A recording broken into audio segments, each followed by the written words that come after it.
പല്ലിന്റെ മുകളിൽ ഒരു ബ്ലാക്ക് കളർ പോലെ കണ്ട് അത് കേടാണോ? ഇനി അടയ്ക്കേണ്ടി വരുമോ? അടയ്ക്കുവാണെങ്കിൽ വേദന ഉണ്ടാവുമോ? എങ്ങനെയാണ് അടയ്ക്കാൻ പോണേ? ഇങ്ങനെയൊക്കെയുള്ള ഡൗട്ട് നിങ്ങൾക്കുണ്ടെങ്കിൽ ഈ വീഡിയോ നിങ്ങൾക്കുള്ളതാണ്. പല്ലിന്റെ മുകളിൽ നാച്ചുറൽ ആയിട്ട് എല്ലാവർക്കും ചെറിയ കുഴികൾ ഉണ്ടാവും. നമ്മൾ ഭക്ഷണം ചവച്ചരച്ച് കഴിയുമ്പോൾ അതിന്റെ ഡെബ്രി ഇതിന്റെ മുകളിൽ സ്റ്റക്ക് ആവുകയും പല്ലിന്റെ സൈഡിലും ഈ ഡെപ്പോസിറ്റ് ആണെങ്കിലും ഫുഡ് ഡെബ്രി ആണെങ്കിലും ഉണ്ടാവാൻ സാധ്യതയുണ്ട്. ഈ ഒറ്റ കാര്യം കൊണ്ടാണ് നമ്മൾ എപ്പോഴും 2 നേരം ബ്രഷ് ചെയ്യണമെന്ന് പറയാറ്. 2 നേരമൊക്കെ ചെയ്യാൻ പാടാ, അല്ലെങ്കിൽ തന്നെ ഒരുപാട് പണിയുണ്ട് ചെയ്യാനായിട്ട്. ഓ അങ്ങനെയാണല്ലേ, എങ്കിൽ ബാക്ടീരിയയുടെ പണി ചെയ്തോളൂ. ഇതുകൊണ്ടാണ് നമ്മൾ 2 നേരം ബ്രഷ് ചെയ്യണമെന്ന് പറയുന്നത്. ഇല്ലെങ്കിൽ ബാക്ടീരിയ ഇതിന്റെ മുകളിൽ ഇരുന്നിട്ട് ആസിഡ് പ്രൊഡ്യൂസ് ചെയ്ത് പല്ലിന്റെ മുകളിലൂടെ അഫക്റ്റഡ് ആവും. അന്നേരം ചെറിയ ക്യാവിറ്റി രൂപപ്പെട്ടിട്ട് അതിന്റെ അകത്ത് കൂടുതൽ ഫുഡ് കളക്ട് ചെയ്യാൻ തുടങ്ങും. അന്നേരം എന്തായി, കുറച്ചും കൂടി വലിയ ക്യാവിറ്റി ആവും. ഈ ഒരു സമയത്താണ് നമ്മൾ പല്ല് ഫില്ല് ചെയ്യാൻ പോകേണ്ടത്. ഇപ്പോഴേ ഫില്ല് ചെയ്യണോ ഡോക്ടർ? അതിൽ വേദനയൊന്നും ഇല്ലല്ലോ. ഇവിടെയാണ് പ്രശ്നം. ഈ ഒരു സ്റ്റേജിൽ ഫില്ല് ചെയ്യാനായി നമുക്കധികം വേദനയോ ബുദ്ധിമുട്ടൊന്നും ഉണ്ടാവില്ല.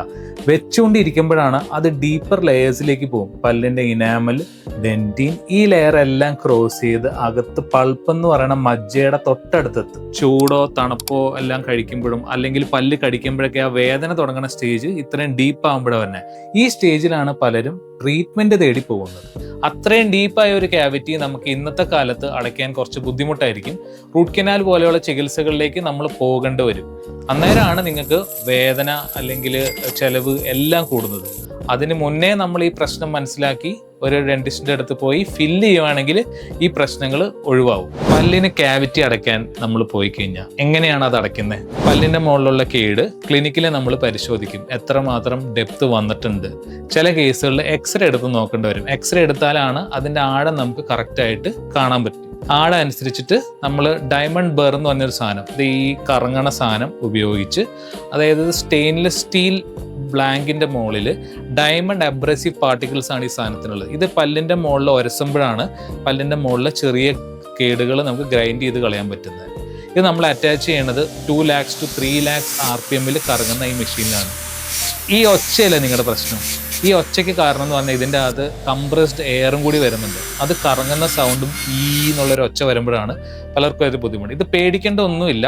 നമ്മൾ ഇത്രയും അബ്രസീവ് പാർട്ടിക്കിൾസ് യൂസ് ചെയ്ത് ഗ്രൈൻഡ് ചെയ്താൽ മാത്രമാണ് കേട നമുക്ക് കളയാൻ പറ്റുള്ളൂ. ഇപ്പൊ നമ്മൾ കാണുന്നത് ആ ക്യാവിറ്റി എല്ലാം റിമൂവ് ചെയ്തിട്ടുള്ള ഒരു പല്ലിനെയാണ്. ഇത് നമുക്ക് ഇങ്ങനെ വെക്കാൻ പറ്റുമോ? ഇല്ല. ഇതിന്റെ മുകളിൽ നമ്മളൊരു ഫില്ലിംഗ് കൊടുക്കണം. ഫില്ലിംഗ് എങ്ങനെ തിരഞ്ഞെടുക്കും എന്നുള്ളത് ആ ഡെന്റിസ്റ്റിന്റെ ഒരു ക്ലിനിക്കൽ ഡിസിഷനാണ്. അതിന്റെ ആഴം, അതിന്റെ വീതി, പിന്നെ നിങ്ങളുടെ ബൈറ്റിന്റെ പ്രത്യേകത, ഇതെല്ലാം നോക്കിയിട്ടായിരിക്കും ഡിഫറെന്റ് ഫില്ലിംഗ് ഓപ്ഷൻസ് നിങ്ങളോട് ഡിസ്കസ് ചെയ്യുന്നത്. സിമ്പിളായി പറഞ്ഞാൽ പല്ലിന്റെ കേട് കളഞ്ഞ് ആ ഓട്ടേനെ ഒരു ഫില്ലിംഗ് മെറ്റീരിയൽ വെച്ച് അടയ്ക്കും, ഇനി ഫുഡ് കയറാത്ത രീതിയിൽ. ഇതാണ് നമ്മൾ ഫില്ലിംഗ് അല്ലെങ്കിൽ റെസ്റ്റോറേഷൻ എന്ന് പറയുന്നത് കൊണ്ട് ഉദ്ദേശിക്കുന്നത്. പല്ലിന്റെ മുകളിൽ ചെറിയ ഡിപ്രഷൻസ് ഉണ്ട്, കുഴികളുണ്ടെന്ന് ഞാൻ പറഞ്ഞല്ലോ. ചിലർക്ക് നാച്ചുറലി ഇതിന് ഡെപ്ത് കൂടുതലായിരിക്കും. അവരുടെ ഇതിൽ കൂടുതലായിട്ട് ഫുഡ് ഡെബ്രി കയറിയിരിക്കാനും പ്ലാക്ക് ഇരിക്കാനും എല്ലാം സാധ്യതയുണ്ട്. കേടുവരാനതുകൊണ്ട് ഭയങ്കര ചാൻസാണ്. അവർക്ക് ഫില്ലിംഗ് ഇല്ലാണ്ട് തന്നെ ഇതിന്റെ മുകളിൽ ഒരു പിറ്റ് ആൻഡ് ഫിഷർ സീലന്റ് എന്ന് പറഞ്ഞ സീലന്റ് അപ്ലൈ ചെയ്ത് കഴിഞ്ഞാൽ ഈ ഡെപ്ത് കുറയുകയും കുറച്ചും കൂടി ഫുഡ് കളക്ഷനൊക്കെ കുറയ്ക്കാനും സാധിക്കും. ഇത് അവരെ നന്നായി ഹെൽപ്പ് ചെയ്യും. പല്ലിൽ കേട് വന്നിട്ടും അത് വേദന ഉണ്ടാകുമോ അടച്ചാലെന്ന് പറഞ്ഞ് പേടിച്ചിരിക്കുന്ന ഫ്രണ്ട്സ് ആരെങ്കിലും ഉണ്ടെങ്കിൽ ഈ വീഡിയോ നിങ്ങൾ ഷെയർ ചെയ്യില്ലേ?